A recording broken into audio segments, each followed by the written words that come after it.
What's up, Rebels? It is a beautiful Friday afternoon. And that's in Florida at least. I'm sure it's even more beautiful in California where my guest is today. And It's okay. It's okay. It's chilly. yeah, yeah, it's a solid 80 degrees outside right now. But very low humidity and the sun is shining. The sky is like this bright blue, beautiful, just anomaly. It's a good day. It's a good day. So welcome to the Rebellion Live series. If you've been coming to these weekly or bi-weekly, I appreciate you being here. If this is your first time, buckle up. Here we go. This is an important month, especially in the sales world, particularly in mine and Richard's circles, on the topic of mental health. And a lot of people are tackling this topic these days, and it's awesome. But there's always a but, right?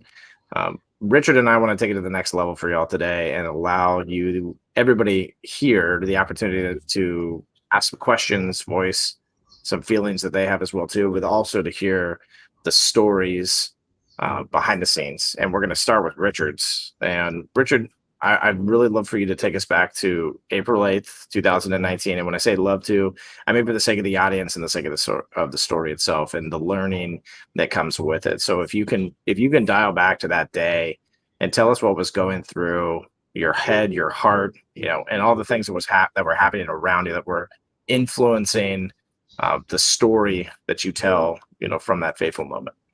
Yeah. So um, April 19th, 2000, or April 8th, 2019 was a little bit more of my liberation day because it was the day I went public um, very, openly about my struggles with mental health and depression. Um, it wasn't the day that was like my worst day. My worst day was 15 or 20 years ago, and I was single at the time. I was living in San Francisco. I could afford my own apartment, which was kind of crazy. Um, statistically speaking, as a straight male, I should have been able to, you know, date a little better than I did. I had no social game, and I just woke up in my bed one day, curled up in a ball in tears.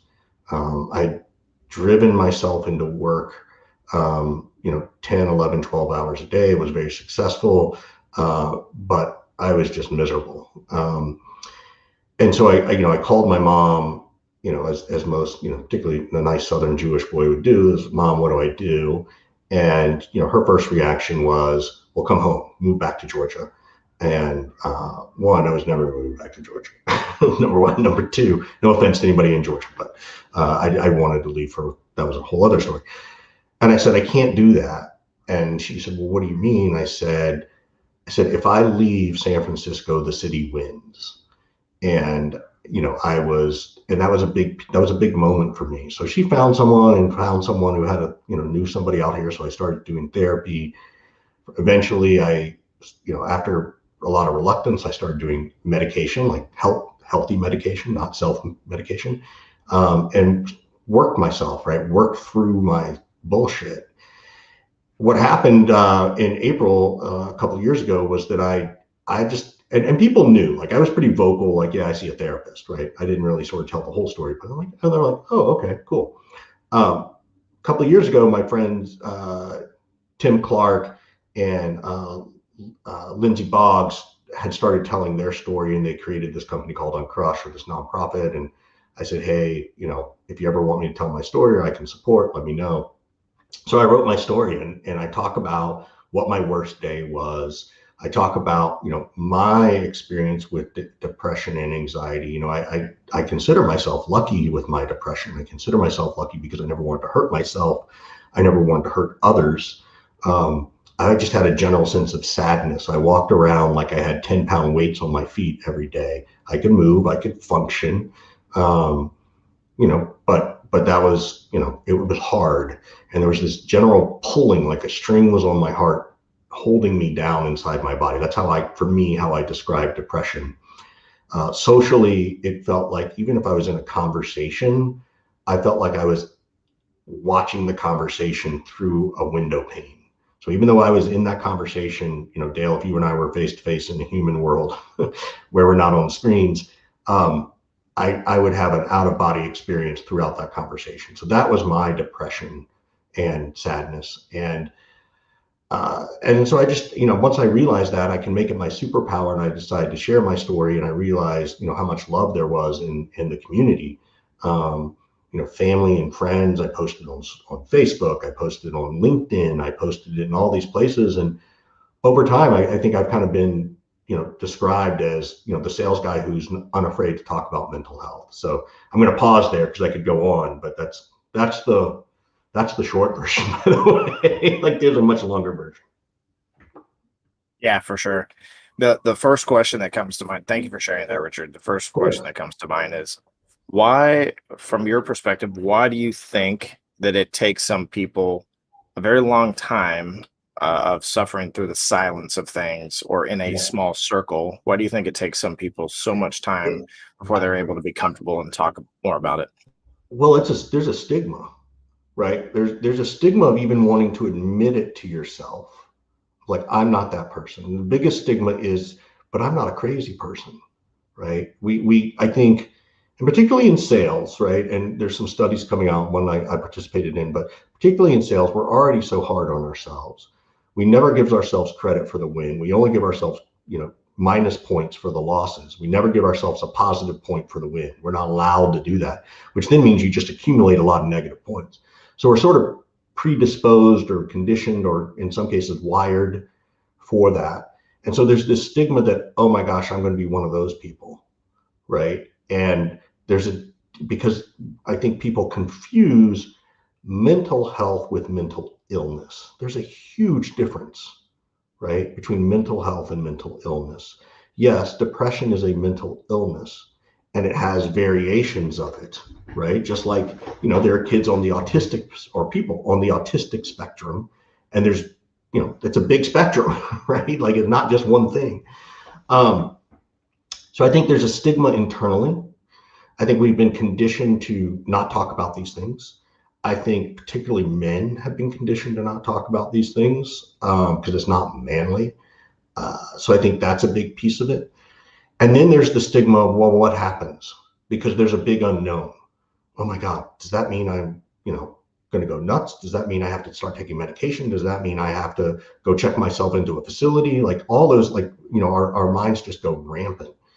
So there's a stigma there. There's a stigma associated with work, right? Like I wrote this week on LinkedIn specifically, I talked about, I remember when I first decided to go to therapy, I didn't want to use my insurance. I asked my folks to help cover the cost because I was afraid the insurance people were going to tell my company, which they wouldn't have.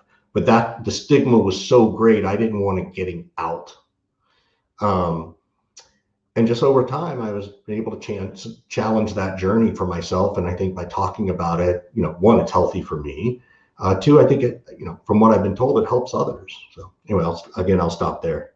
Yeah, I come back to the date, April 8th, 2019, and I think about the freedom, the fateful day, Yeah. when you told all the things that you had been fighting for so long, that I will not be silent to any capacity around you any further. I think that that's a huge step for Yeah. people to take, and that I do recall even in my own walk being, up until losing my father, being very silent about my struggles as well too, and being a young man and attempting suicide, and because I felt like it was, I what you said, I think rings very true.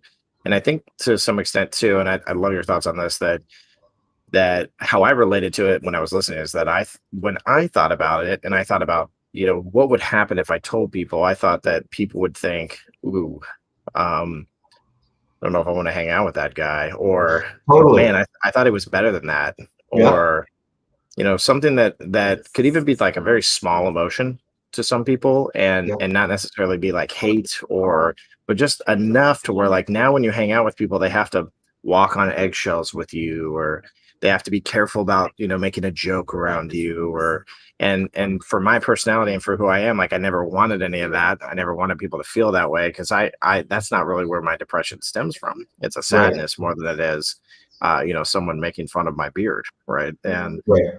so I'm curious, from your perspective as well too, during the time that the struggle was in silence to a degree, like you've been discussing, did you feel the same way about from a social perspective, not just like how will it affect my job and some of those intimate relationships, but also just like having a beer with your buddies, or Yeah. you talked about dating, so trying to find a girlfriend, like some of the more like real raw things that I think a lot of the people that are listening right now might be dealing with in their own personal walk outside of the business side of things. Yeah, no, I think you're spot on. And there's different parts of the journey, right? So in hindsight, you know, I think even I mean, in hindsight, I know, but even in the moment, I knew I should that I was depressed, but I didn't want to admit it. Like I knew, right? It's not like I was clueless as to what's wrong with me, right? That sadness was always there. There were tons of signals. I didn't date for years out of intimidation of the rejection, so much so that my parents would ask, and I got angry at them for asking. So my parents would ask like once every 6 months, "So have you been able to go on a date?" And here I am, 20 whatever, 30 whatever, and I'm just stop asking me that question. Like I couldn't even confront it. Um, so I think that was a piece of it. Through the process, I mean, I guess ask the question again because I think I lost myself. That was good. I really liked how I love how you reflect on questions in general, bro. You're very good at bringing people to the moment. It's good. Yeah. And so I think you answered most of it in just like reflecting on Okay. specific instances and moments as well too. Because sometimes I think a lot of the time we think about the macro, right? So like to break it down this way, even maybe you'll have more thoughts around this. Is if we look at the macro, if we look at like, oh my God, if my job finds out that I'm paying for therapy because I struggle with depression, they're going to fire me, right? That macro, there's so many micros in there. It comes Yeah. down to like okay, so that means that when I'm hanging out with an employee or a friend of an employee, or I'm in this area where I could potentially run into somebody, or even like having, that therapy that you're signed up for, it has to be in a different part of town, because what if the boss drives by and sees me Right. walking in the office? All the little Totally. micros. I think that that's really from stemming from the last question and your answer. I think it's good that we have discussions around the micro, and I wonder if that triggered a couple things for you to say, yeah, these are particular micros that I struggled with, that other I can people can tell hear you. right now and relate to. Yeah. So the on that day that I woke up in bed curled in a ball, one of the pieces of advice my mom gave me was, well, call your buddy Brian. My buddy, my college roommate was living in San Francisco, and she's like, call him and just go get a beer with him tonight. Just say, hey, she said, you don't have to tell him anything. But Brian went, we met at a beer, went and had a beer. And I just, I opened up and I said, dude, I'm having a real hard time. And I think I'm really depressed. And this is what it feels like for me. And, Brian, you know, who listened and was there for me, he said, I don't know what to say. I've never felt that before. I don't, I'm here for you. I'll do what I can. And the fact that he was willing to hear me, again, but also his vulnerability to say, I don't know what to do, but I'll support you, says a lot. Right. And that kind of, to your point, I was like, oh no, is Brian ever going to want to hang out with me? Blah, blah, blah. I think at that point he had a really serious girlfriend who moved in. So we weren't really, hanging out on Friday and Saturday nights anyway. So it wasn't that big a deal. But the fact that he could be willing to say that to me was really important. And the fact that I had that piece there and he didn't judge me because, he was a lifelong friend at that point. We'd already known each other 10 or 12 years. So, and I can say this in hindsight, because in the moment it's much scarier. If someone you've known that long starts to avoid you because of it, then they were never a good friend anyway, right? They were a surface level friend. And I think this is the important piece, right? Like now, that doesn't mean you still couldn't hang out with them from time to time, but on the other hand, that's a good data point, like in sales, of like, okay, that's not the right ideal, friendly profile, right? Like, I need to go find the other one, right? I got to talk to 5 people at the organization to figure out who's going to say yes. Well, go to, you figure it out, So Yeah, yeah. one of the things that came to mind there, bro, is the I think a lot of people have the question. I get it a lot at least, and I'm sure that you probably do it too. Is like, how can I help? Like people say, like, how can I help? How can I participate in a way that's supportive for people that are struggling with this, and especially with those that they just don't get it, right? Because that's a thing. I mean, I know plenty of people that say, man, I've never felt the way that you feel. And that's even come from people that when I hear their story, I think like, man, like how could you not? In some cases too. So genetically, I think the makeup of a human is a fascinating thing. And coming down to this conversation around that fascination is how do you teach people to support others in this on this topic? And what's your take on that? Yep. So again, this is a hindsight thing. I can't remember if I said this to my buddy Brian, but I would, in hindsight, say, "Hey, I want to tell you something. Dale, I need to share something with you. And my expectation isn't for you to do anything. My expectation is you're my friend. I just want you to know what I'm going through. I just want to share that and just let you know." And so and I think it's easier today than it used to be because people do talk about this more. Is you can set the expectation that there is no expectation, right? Then it's up to them to sort of be able to kind of go, oh wow, because to a certain extent, right? Like we put on masks, we faked it all this time, right? Maybe people can kind of tell. There might be moments where they go, oh, that now makes more sense, as I think about our friendship and our relationship. But I think if you can let them know there are no expectations from you, right? My expectation is, you'll listen. Like that's all I ask, right? And I even say to them, look, I'm not going to like pick up the phone every other day and start, dumping on you about all this sadness. You're just my friend. I want you to know what I'm going through. If you ever, notice that I'm seeing down, just know that's part of who I am at the moment, right? As much as it is, I'm left-handed or right-handed. So, Yeah, I totally agree with that. I what I hear is I love the thought of no expectations, and that, like, especially as like for salespeople, it's a very valuable teaching in general for their walk and mhm. the obstacles that they're going to run into. Because yeah, like I go back to this thought before I finish that one. I'm going to do a side like a side street here, or like a back alley is probably more Yeah, like what this one. I've got one Dark, more scary suggestion back I want alley. to give people too. Yeah, please. Let's start with that. Actually, go ahead. So one of the things that people and I struggled with, my therapist had to tell me, I'm like, well, because the only time I could do therapy was like at 4 o'clock on a Tuesday. That's just when she had time, and I think it was actually 1 o'clock. And I said, well, how do I get away from work once a week for an hour? Right. She says, well, here's what it works. It's like, this is in San Francisco. So it's about a 2 hour thing. Right. So, it takes a half hour to get here, it takes, hour session and half hour back to the office. And she said, if people in the office ask you, just say I have a standing appointment. I don't need to know what that appointment is. They don't need to know if it's medical related. They don't know if it's, in sales. It's kind of an easier thing. Certainly today, it's even easier if you're, work from home and those things. But just that phrase alone was like, oh, that's how I handle this, right? So I just want to make sure people, depending on where you are in your journey, those, all those little micro fears, right, as you said, and I appreciate that micro versus the macro. Those are the little things that helped me continue to embrace that. Oh, I can work through this. Yeah, I love that.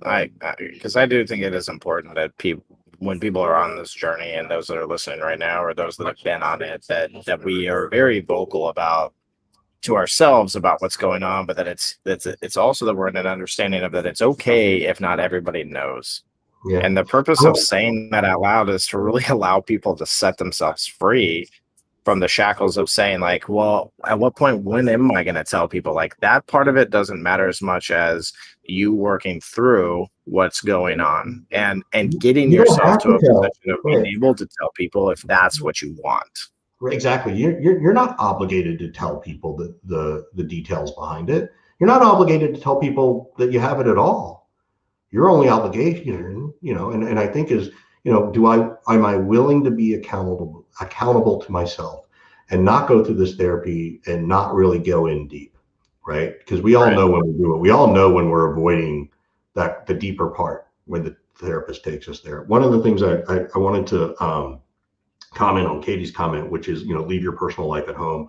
Um, I I preached that all the time when I was a sales leader, as a manager. I was like, oh, this can be your distraction, right? Like this can be a happy place. And in hindsight, like such fucked up advice, right? And I think we're seeing it more and more in the last year, is that you have to bring your whole self to work, right? When your manager or leader says leave that stuff at home, it means they're a shitty fucking manager because they don't know how to deal. Now, nobody teaches managers how to actually deal with mental health, but they're they are not taught, particularly in the startup world. They're not taught about the soft skills of management are the hard skills, right? How do I navigate that person? And believe me, there's a big difference between someone who wants to take a week off for the cat, which, look, I have a dog. Yeah, you can take a day. I got it, maybe two, but for goodness sakes, it's time to come back to work.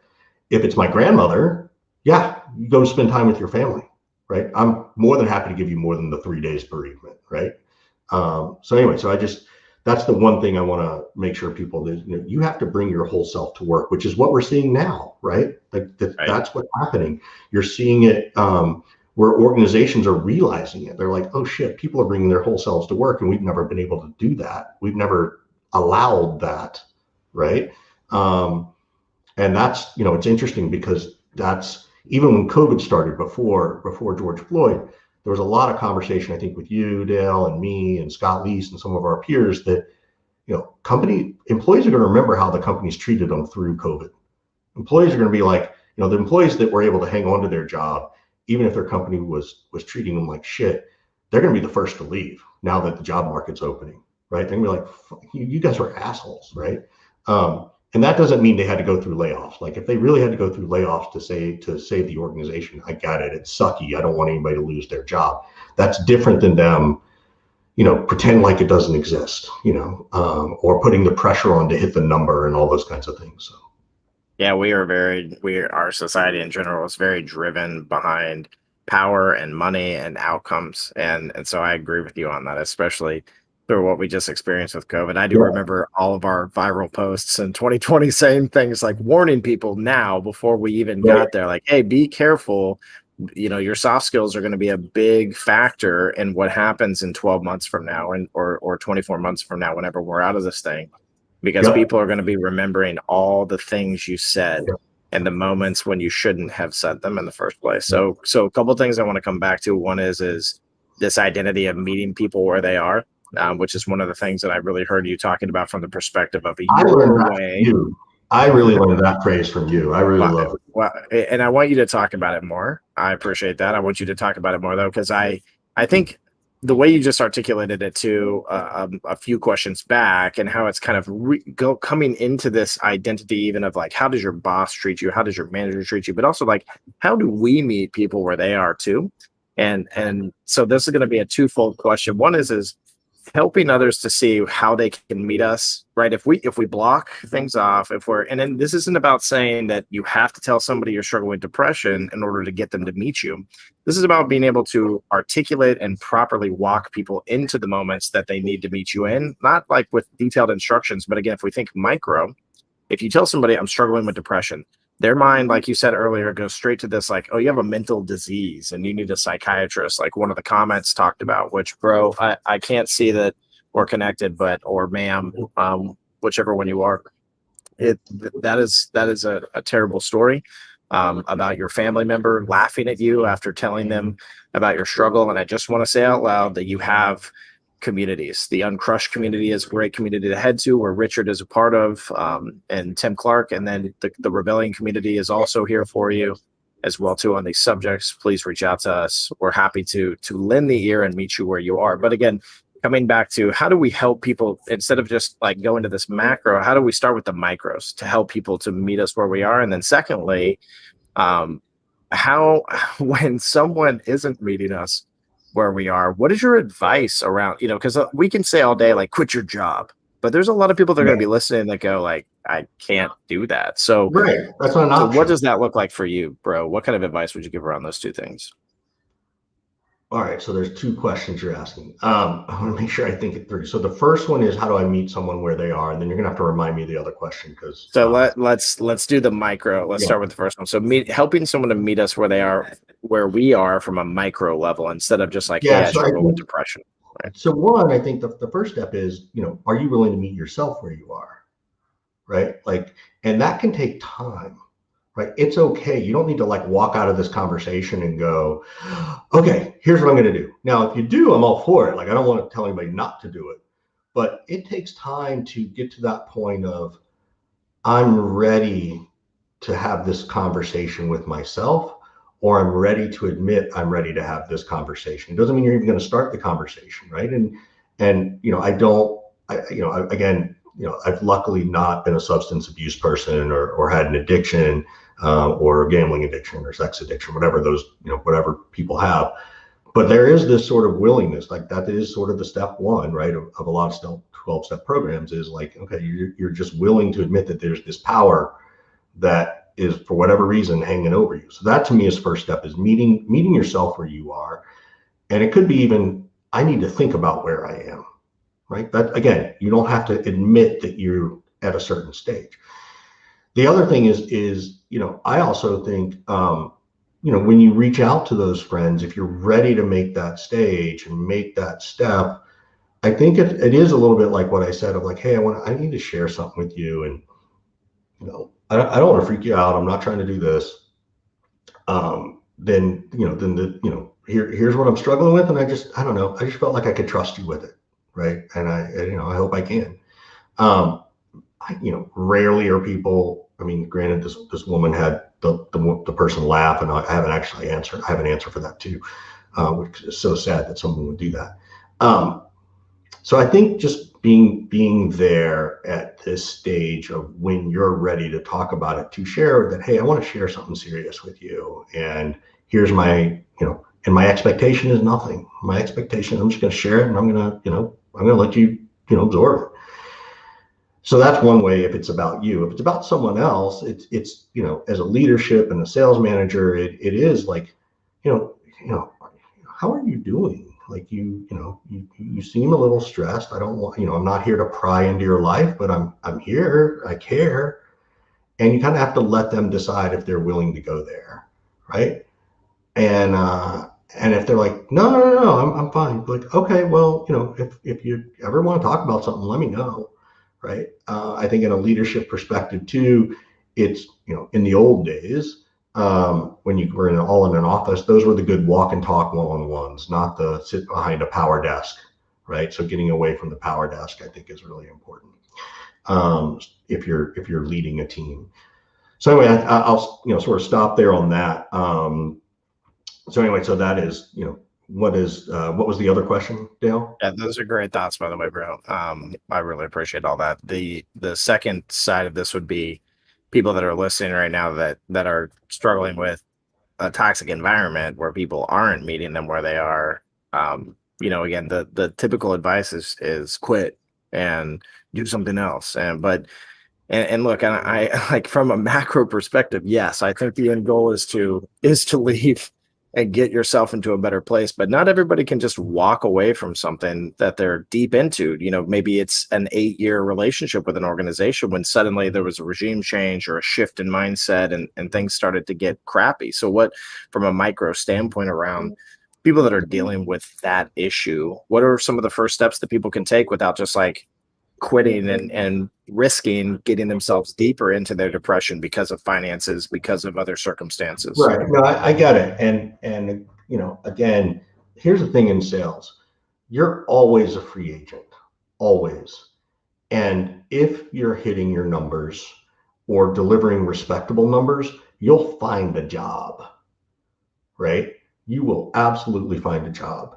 It's scary. I'm not going to, not say that. What's the first thing you do? I write down all my accomplishments. I hit my goal by this percent. I write down this. I hit this. I put my numbers down on papers because I can feel good. I then go to LinkedIn, change, who can see my profile, meaning my employer can't see it or can't notice changes. And I change my LinkedIn profile, and then I start applying to jobs. Right? If I apply to one job a day, Like, okay, great. Something's eventually going to happen. My goal there isn't that you're going to leave, but give yourself the opportunity to decide to leave, right? Open the door a little bit, right? Look, there's always bonuses. I got to hang out through the next quarter, or gosh, I've got this big deal that's going to close in December and I won't get my commission on it because it's a big 8-figure, 7-figure deal. And it's a 6-figure, commission check. So I get it, but that doesn't mean you don't prepare. That doesn't mean you're not ready to go. Because let me tell you something. If the company's going to make a decision, they're not going to gently hug you, and gently tell you, oh, hey, in 2 weeks, we're going to fire you, right? Like, now, COVID probably proved that more than anything. Like, the company's got to make the decision that's best for them.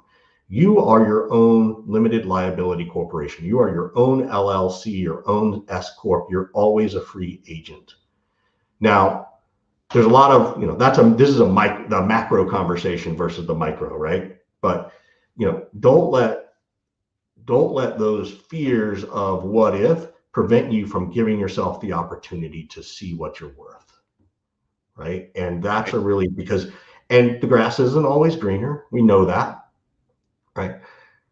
But again, don't, and I've done this, right? I've painted myself into the corner of like, oh my God, what am I going to do? When I was 40 and I lost my job in 2008, I was like, oh my God, I'm so old, right? And I wasn't, particularly, I'm 40, I'm going into the startup community a little bit deeper. Now what, and then finally, I kind of got over that. And even now that I'm, 52, which I'm happy to admit, I'm still, invigorated and, feel very young and passionate about all the things I do. So those are the things I would tell you to do. Again, it's like mental health. We'll do the things that are going to be positive for you, right? Well, update your LinkedIn, update a resume, right? Apply to one job, right? Come to a session like this, right?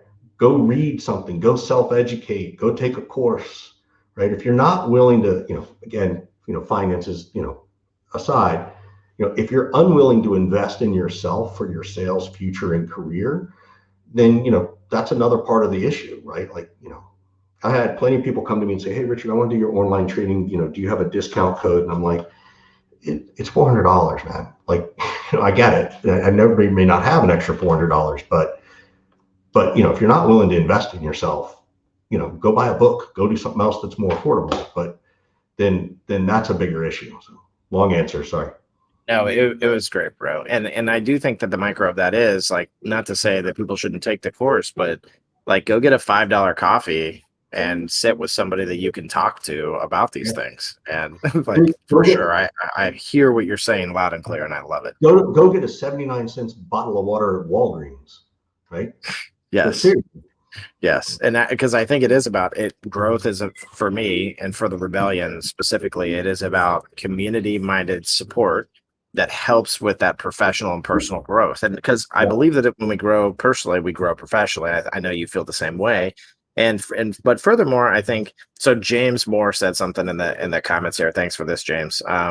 He when we were talking a little bit about leadership and discussions and dialogue, he said that this implies that your manager can be trusted with an open dialogue, and then he put pretty dicey in most cases. Yeah. So why don't you touch on this one, Richard? Touch on this one a little bit, because I know you got a big opinion. Well, that also says a lot about what's important to you, right? Not all good managers are great leaders, and not all great leaders are good managers, right? I think Kevin Dorsey said that, and I thought that was a really eloquent way to say it. Your manager may be a manager, right? They may not have the leadership soft skills yet, or don't want to have them. So you do have to sort of look at that. And again, it's trying to figure out, I always sort of said that you always have your work best friend, right? You have your BFF, and then, and then you have your WBF, right? Is that right? BFF, I think. I don't know. I'm 52. Like, what do I fucking know? So there's often someone in your organization you can share stuff with, right? And you can seek advice. You could say, hey, how do you handle, the moments when you get down for not hitting a number? Or how do you, even when you hit your number, do you ever just sort of feel blah anyway? Like, sometimes I feel that way, and so trying to find that person, and again, can you trust them, that kind of stuff.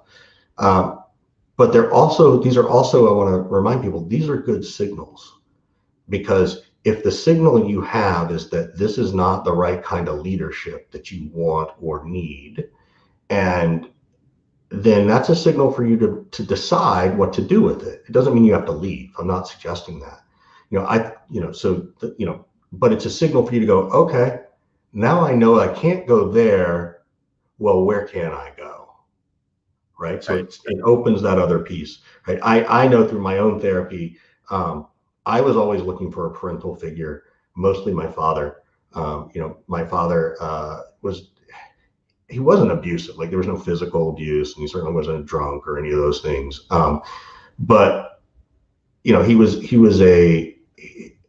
I was seen as sort of I felt I was seen as a responsibility, right? And my example of that is, I played baseball as a kid, and many first couple of years I was never very good, and the rule was, you got to play 2 innings, get one at bat every game. And my dad would say, well, go ask your coach what time he thinks he's putting you in, because my dad didn't want to sit there for the whole game, right? And it was kind of like, what message does that send to your kid? And but I didn't know any better, so I would go ask my coach, and so now my coach would look at me weird. So now I'm getting these two signals from two, they were always men in that instance, looking at me like, go solve this problem, which is not a kid problem to solve, right? So again, you have to sort of start to look for it. But for me, my bosses, I was always looking for the daddy. I was always looking for the pat on the back and the stroke. I tended to do better with female bosses than male bosses, with one exception. But anyway, that's my story. So, Yeah, it's good reflection, bro. It's really good reflection, but especially because I think that people learn a lot from seeing how other people have had to deal with the same type of problem that they have or can relate to or find yeah, familiarity with in their own way. So I appreciate you sharing all that. And I yeah, think a couple things come to mind here just to play off what you're saying in regards to the conversations. And this goes back to James's comment, which is, you don't have to go to your boss and say, hey, I'm struggling with suicidal thoughts and it's really hard for me to be in the office right now. Can I go home? right, But you can go to your boss and say, hey, I'm working on this deal and I'm getting ghosted right now. And I had a couple of thoughts. Can I tell you a story around like the last interaction? And can you give me some advice? For real though, you can have these little, again, micro discussions with individuals that lay up for us to understand where they stand in these moments. And it comes back to, I think, what you were saying about, you don't have to go all in on telling everybody exactly what your situation is, but you can get a little bit of advice around a subject and literally read the person in those moments and how they'll react. This comes back to the power of psychology and human behavior, the power of accommodation theories, of value theories, and the position that you're in as an employee, as opposed to the position that your boss is in as somebody who has a lot at stake, right? And also is in a place of power. So when we can kind of put ourselves in the other person's shoes, and this is about us as the people that struggle with the subject of mental health, meeting people that don't understand us where they are as well too. So I think that we also have to be empathetic toward the fact that some people just can't relate and they can't understand it. So yeah. So but I'm it gonna go. doesn't it's not an excuse for them either. I just want to say that I'm not making an excuse for bad bosses. But No, what were you no, gonna no. say, Richard? Here's what I'm going to say. So first of all, I don't even know what you were saying about those psychology terms. So unless you really like Googling that shit, ignore what Dale said. Value theory, I think, was one of those words. I'm like, but I'm way more tactical. I think the other piece though, because I think what you said is, you know, if you're feeling down and you're feeling frustrated about your deals, it's okay to acknowledge that frustration, right? You can go, because your boss is going to pay attention. You can be like, dude, Dale, I am really frustrated. These two deals have ghosted me. Dale, the advice I'm seeking isn't what to do. I know what to do, right? I'll share those things. I have a question, Dale. How have you ever handled that frustration, right? And because now that's going to be personal. And your boss will probably come back with, well, here's how I've done it and here's what I've done. Or they're going to be like, oh, I ignore it. I'm like, and I would just be like, really? You ignore it? And I'll be like, yeah. But okay, thanks. Um, so that's one thought. I don't know if you had another question there, but I wanted to come back to the woman who had the family member, right? Um, I want to make sure people understand that, well, that's just really sucky. And I think it comes back to what you were saying, is that sometimes people don't know how to react or say things. And I'm really sorry you had that experience. I think what I've learned is when people laugh and you share those things, uh, there's a couple of reasons. One, it means they don't know what to do. And it's not their fault, right? It's not their fault that they don't know how to answer that, because we don't really sit down and teach this stuff much, right? And their laughter was probably more around their uncomfortableness. But if you look at what you said, and again, I wasn't there, so I don't know, but they said, hey, you probably need a psychiatrist. I think underneath the laughter, that was the best advice they could give you, because they didn't know what else to do or say, and they didn't know how to say, I don't know what to do, say. So, in some cases, they couldn't meet you where you wanted them to meet you, which is disappointing, and I get that. But I also think there was some, at least they gave you some advice that hopefully, I don't know that that's the worst advice. It kind of is, were you at a place you wanted to hear that or not? So anyway, I just wanted to come back to that, because I didn't want that person to feel left out. And I wanted to sort of give people, oh, that's what it means. It means they're uncomfortable. Okay. Yeah. Right. Yeah. Like that's, and they're allowed to be, right. It's okay. Right. Like, and you can even say, oh, hey, sounds like you're really uncomfortable with this, totally get it, I appreciate that, this isn't something everybody talks about. So to a large extent, you can lead them into where they should be, but you don't have to force them there. Agreed. I think, and so this comes back for me. This comes back to the identity of natural human behavior and communication styles, which also ties back into my non-tactical advice and fluffy psychological things that I talked about earlier, which is that if we understand that authenticity really stems from the heart and the head, right? That who we are is between those two things. And that if we understand communication theories and values, and we understand how natural human behavior works, then we understand that when someone like that person, that family member is laughing, that we go back to the identity of not being offended in the moment, but saying, oh, this is how this person reacts with this kind of information because there are insecurities. And like, that's the truth, right? And that's not a theory, that is the literal truth, right? So I think, again, if we as individuals that are struggling with these things, or know people that are struggling with these things just the same, that by coming to this place of understanding better about communication and behaviors to get to someone's authentic roots is extremely important inside of what it is that you're talking about. Because it's like you just said, you took this thing that someone in the moment might hear and be like, wow, this sucks. And it's terrible. And we have these types of moments all the time. When a buyer gets back to you and says, hey, I know I said I was interested, but now I'm not. When a friend texts you 5 minutes before they're supposed to meet you for dinner and they say, hey, I'm not going to make it, right after you sat down and ordered your first drink, right? Those types of things happen constantly in our lives.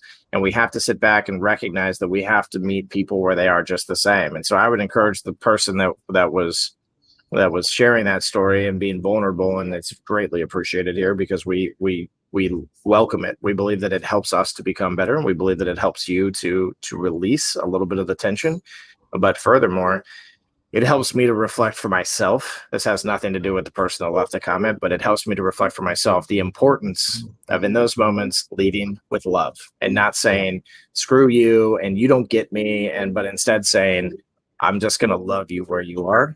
And I'm going to unfortunately have to not talk to you about these things anymore, because it's not good for my mental health. But, I'm never going to shut the door on that. If this person wants to come back to me and say, hey, I wanted to talk to you a little bit more about that, I'll listen, but I'm going to be more of an active listener and less of a talker in those moments, moving forward. Right. So I think, again, it comes back to, for us as individuals, it's about digesting the information, understanding the situations, and then looking at, all the different points of interest as well too, even because those are the micros, right? And it's not about like overwhelming yourself with this information either. It's about saying one step at a time. We need to go through dialogues and interactions with people and our own behavior styles. In these moments, we need to look at them. We need to really sit back and say, is that the right way to react? Is that how I should be talking? Is that how should I allow that kind of advice into my life right now? Yep. And again, like going through the micros of those moments is less of the motions and more of, like you put it earlier, the tactical side of Yep. saying, I want out of this. Anybody that's listening right now that wants out of the depression and the anxiety that they suffer from, you have to take a stand toward it. And that doesn't mean that you put up your guns and you fight hard and you just power through it. It means nothing of the sort. It means having hope. It means sitting back and saying, I believe that I can get through this. And it also means finding the power of community in this same moment as well too, because I truly do believe that even if our personality style is very lone wolf, that we need the power of accountability. We need the power of feeling love from somebody else in these moments more so than anything, as they make us better. But what are your thoughts on all that? That's a lot to chew on. Dude, I'm like, okay, when's Dale gonna stop talking? I don't know. You've kind of lost me. But I'm trying to meet you It's where you okay. are. That's easy to do, bro. It's easy to do. Yeah. Too much San Francisco sun, bro. Yeah, apparently. Yeah, we're not all peace and love out here, huh? So much for the hippies. Uh, I agree. How's that for an answer?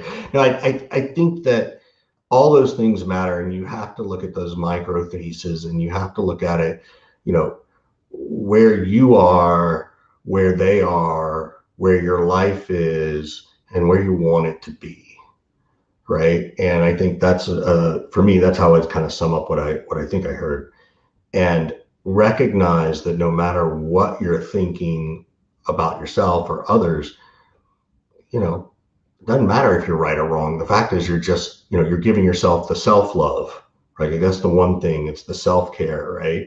And and taking care of oneself is important. And there are little things you can do, right? Like I said, just talking to yourself, saying, I don't even know my answer, but I know I just need to ponder this for 30 seconds, like 30 seconds, right? And you can, and it's okay to say, oh my God, that was scary. I don't want to do that anymore. Well, at least you loved yourself there. Um, I think that's really important. I'd love to shift this if we can, because I know we're getting up on time. Yep. So and I'm going to do a micro mental health self promotion. I'm running a session next week on mental resiliency in sales.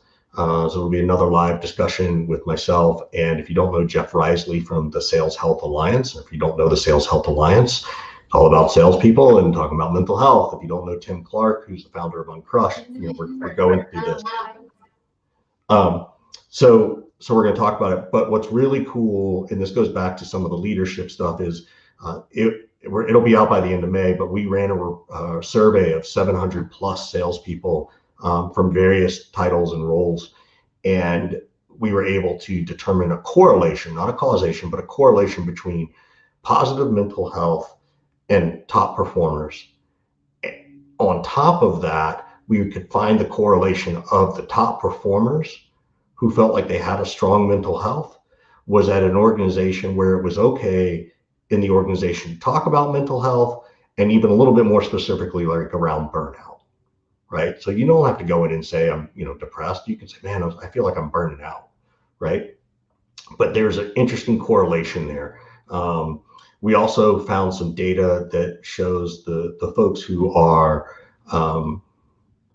who seem to be struggling the most around mental health were the frontline folks and the frontline managers, right? That first row of managers, because they're often earlier in their life and career, so they maybe they haven't had the skill yet to just sort of live, but also particularly in the startup world that none of this stuff is ever talked about, right? So it took me a long time to realize how to leverage my therapy into management skills when they're all really the exact same, right? When people talk to me about sales training, it's always about teaching the mental side of it or management training. Anyway, so it's a great, anyway, I just want to let people know that's out there and let people know that report is coming. It'll be the state of mental health and sales. And most importantly, that you're not alone, right? So anyway, thanks for the moment to self plug. Yeah, of course. And why don't you, while you're at it, why don't you just do a quick introduction of who is Richard Harris for any of the audience that's watching, Yeah, that's thinking this guy's pretty rad. Like, tell us a little bit of your story, what yeah, your job title and company that yeah. you run. You still run it, right? You haven't sold it to somebody else. Like Scott Well, didn't buy it from you yet. I'm And waiting on the check from Dale. I figured Dale wants me as part of the rebellion, that's right? next, maybe. That's next. Yeah. So just give everybody a brief introduction on Richard that's been here so far. And thanks to the audience for sticking around. Now you're going to get rewarded with who Richard is. Yeah, by the way, is there a way I can put the link in the chat for the event? But I'll happy to tell. Yeah, we'll definitely throw the link in the chat. So anyway, thank you.